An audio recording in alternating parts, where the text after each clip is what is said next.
Hi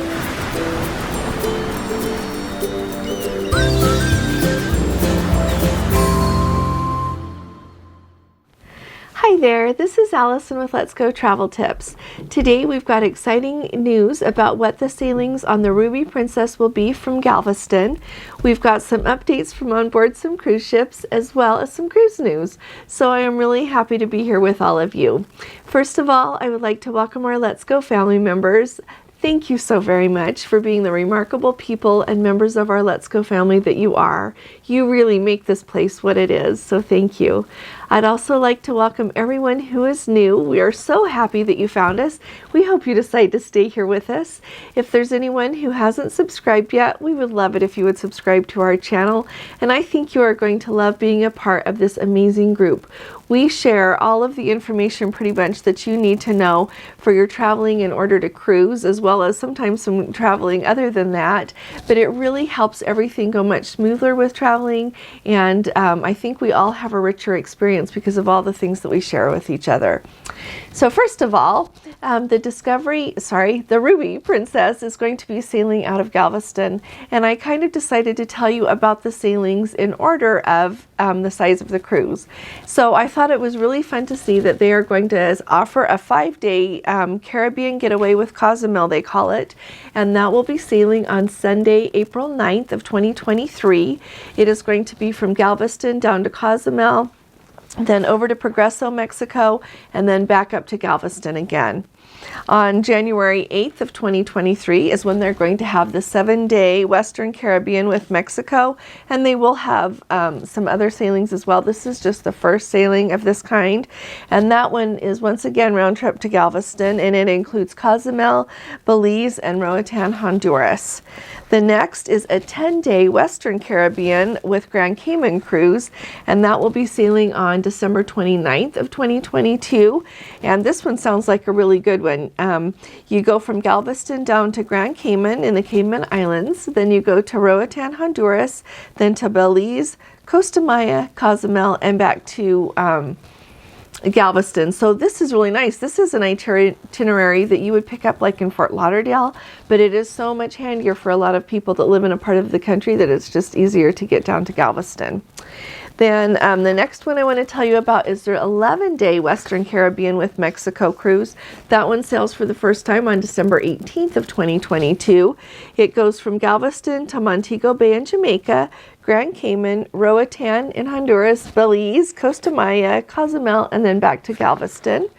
And then this is really exciting. They are doing a 16-day Panama Canal ocean to ocean with the new locks. If you're not familiar with the Panama Canal, there are the old locks, which are the original locks, and then they've got the new locks. And actually a cruise with each lock is on my bucket list. So I want to do a cruise that goes to the old locks and a cruise that goes to the new locks, because I think that it would be just so cool to see both of them.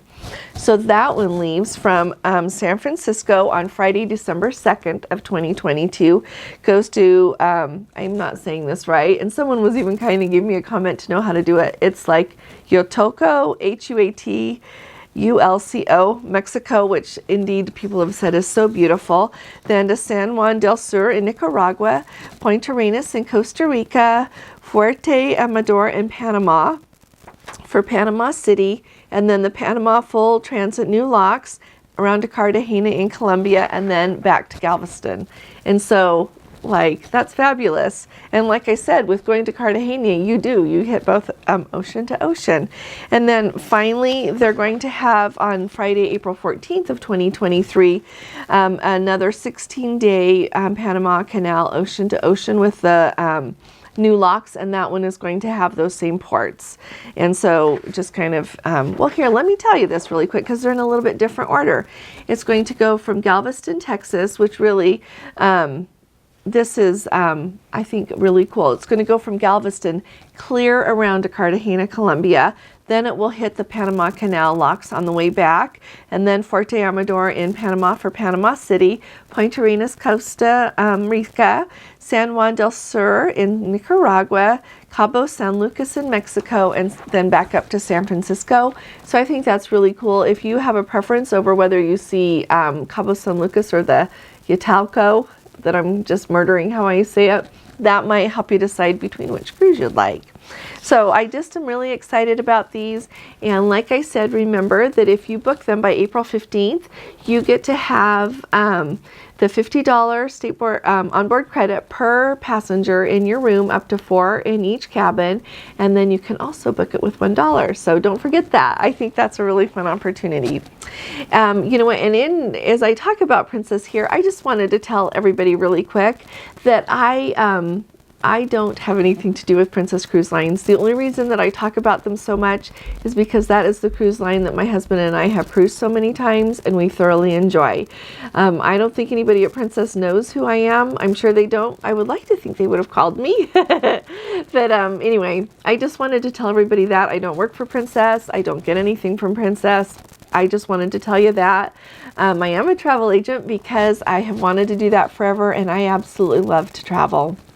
I live in a beautiful place with lots of very nice people, but my heart just yearns to travel and go see new places and meet new people, and so that's why I'm doing this. So I just wanted to tell you that. I also wanted to let everybody know that if you are visiting Canada on a cruise this year, you are going to have to use that ArriveCan app. And there's an app for it, there's a website. I am working on putting together all of the information and doing a huge video about how to do that, when to do it, just all of the information to go with it. So keep your eye out for that. I'm thinking it'll probably be like next Monday or Tuesday by the time I get everything ready and recorded to do it. But be aware that there's not a way around that. If you are going to Canada this year, you need to do it. If you are flying out of Canada, you can of course do it before, flying to Canada, I should say, sorry. If you are flying to Canada, you'll be able to do it at home and then go, because you have to do it within 72 hours of arriving in Canada. But if you're going to be on a cruise ship, you're going to have to do it on the cruise ship if you are on a cruise ship within 72 hours of calling at a port in Canada. So I'm going to get everything together for us so everybody knows how to do that.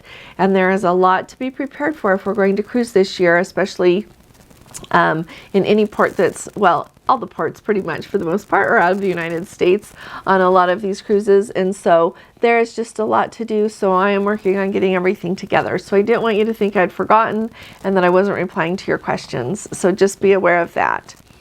The next item that I wanted to tell you all about is that Royal Caribbean just announced a whole brand new ship. And so you might recall that the Wonder of the Seas is her Royal Caribbean's newest ship. She is the largest cruise ship in the world. She is their, I think it's their 5th Oasis class ship, and she seems just absolutely magnificent. And so they announced, Royal Caribbean did, that they have the Utopia of the Seas now under construction. She is going to be constructed in a shipyard in France, and they started working on her this week. So I think it's so exciting.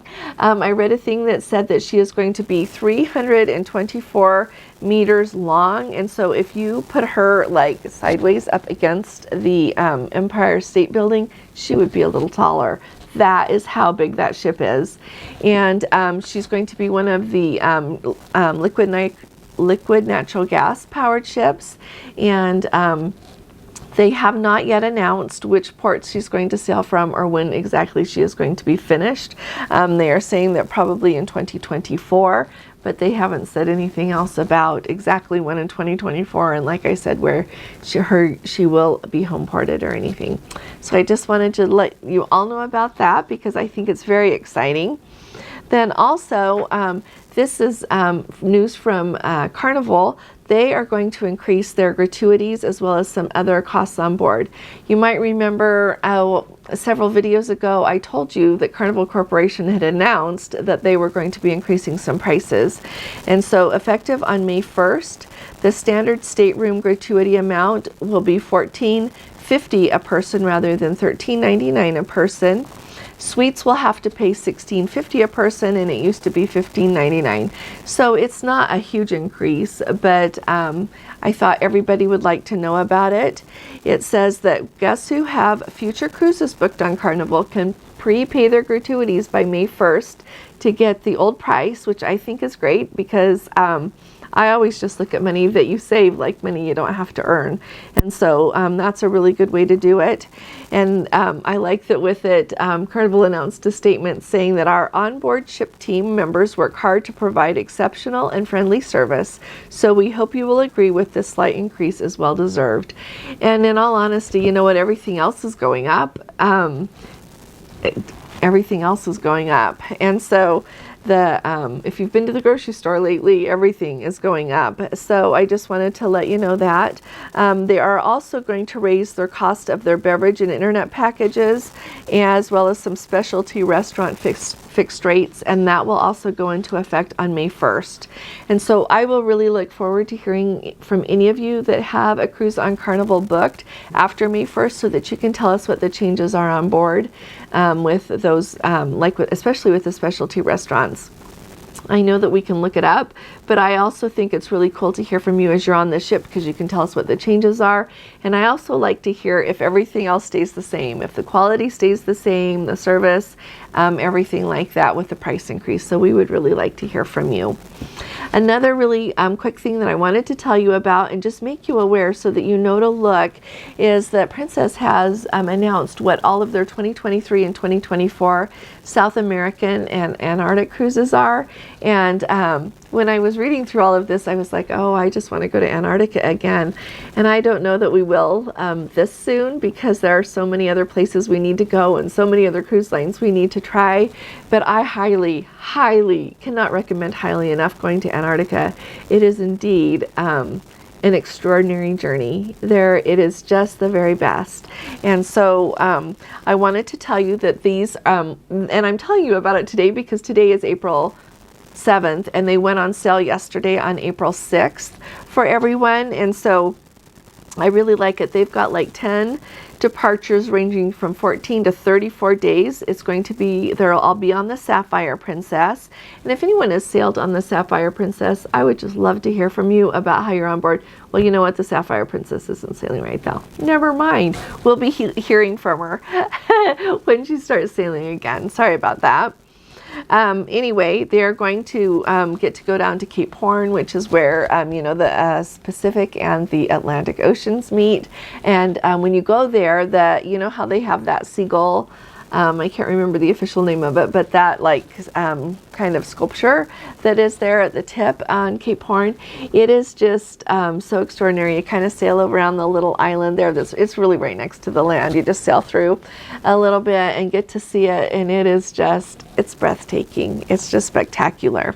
So anyway, on these you're going to get to see also the Chilean fjords, which are fabulous, the stunning mountains of Patagonia, the Falkland Islands, famous penguins, and that was like the best penguins we saw the whole trip. And so I highly recommend that. And then the mystic waters of remote Antarctica. So they'll be doing the Cape Horn and the Straits of Magellan. And so as you look at these voyages, if you're considering it, if you have any questions, just put it in the comments or send me an email. And if you need help booking them, I can help you do that too, because I can do that. But really pay attention to the sailing and where it goes, and make sure that if you want one that goes to Antarctica, you pick one that does, because some of them just sail right around the bottom and they don't go clear down to Antarctica. So I just want to make you aware of that. Like I said, they've got 3 of the voyages that do Cape Horn and the Straits of Magellan. We've got Antarctica and the Cape Horn. There's 3 of those voyages. Andes and South America has 2 voyages. And then they have these grand adventures that are 32 or 34 days. And there's 2 of those. And I also finally wanted to make sure that you know that you can go to Iguazu Falls or Machu Picchu with the cruise land tour before or after if you want to, depending on where you're departing from. And so I really wish we would have done that. If I could go back in time, now knowing what I know, I would have done that. And so if you can afford to do that, I would suggest you do that. But we will indeed have to do that next time. But I just wanted to let you know about all this. I think it's fantastic. It's a wonderful opportunity. So there you go. Now we have got our onboard updates, and I was really excited because we're looking forward to the Europe season this year, and I have not heard from very many people on a cruise. But Anthony, he is a Let's Go family member, sent me an email, and he is on the Regal Princess right now in the Mediterranean. And I was so excited because, as you know, that's where we get to go, departing Rome on May 28th. And so he just is very kind. He's offered to answer any questions we've got, and so I replied really quick and told him that I wanted to know about how things are in the ports and if everything's open, like the museums, the restaurants, the shops, the attractions, just anything that you would want to go see. I was just wondering kind of how everything's feeling, so I'm looking forward to hearing back. But if any of you have any other questions, let me know. What he did tell us, which I really appreciated, he said masks are encouraged to wear at all times while inside on the ship. Some events are mandatory to wear. Masks are required for shore excursions, but they haven't seen anyone enforcing it. And so that's just a really nice window to how everything is going over there in Europe and in that part of the world. Now this is kind of fun. I've got a few updates about the Caribbean Princess. As you know, she is up starting her dry dock. And we had a Let's Go family member, Thomas. He let us know that yesterday they saw the Caribbean Princess. She is at Frenchman's Bar on the Columbia River near Vancouver, Washington. And so thank you very much, Thomas. I appreciate your letting us know. That's just fun. And he was so kind to include a photo as well. The next thing that I wanted to make sure everybody knows, this is on the Caribbean Princess, and just to give you a window to how the quarantining is going. Our Let's Go family member just sent me this email, and they said that they were diagnosed on day 12, and they didn't say which sailing they were on. But anyway, maybe it was just the one that just barely got done and let passengers off. But she said that they put you there on deck 12. You could have any room service from any of the restaurants on the ship that you wanted. She said that room service was a little bit slow, and so they usually had to wait for the food. She said that on embarkation day they had them go to a dining room, and they did not use the elevators that everyone else used, but they took them to the dining room, and then once everyone else had disembarked, they took them off and took them to the quarantine hotels. And so they said that the only thing that they didn't think was great was it is really hard to get communication. They ended up talking to some other people who were in quarantine as well to try to piece together what was going to happen. And so that's not awesome.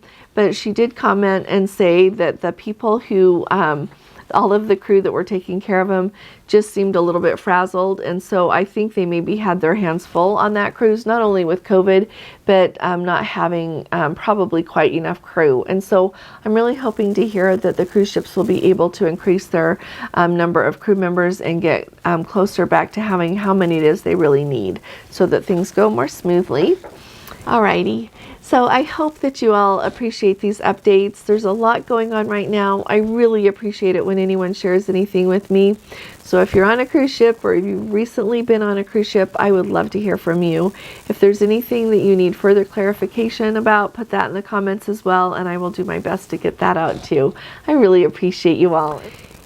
If you appreciate this video, will you please give it a thumbs up, because that really helps us out. I'll be talking to you all again really soon. You all take really good care. God bless you. Love you. Bye-bye.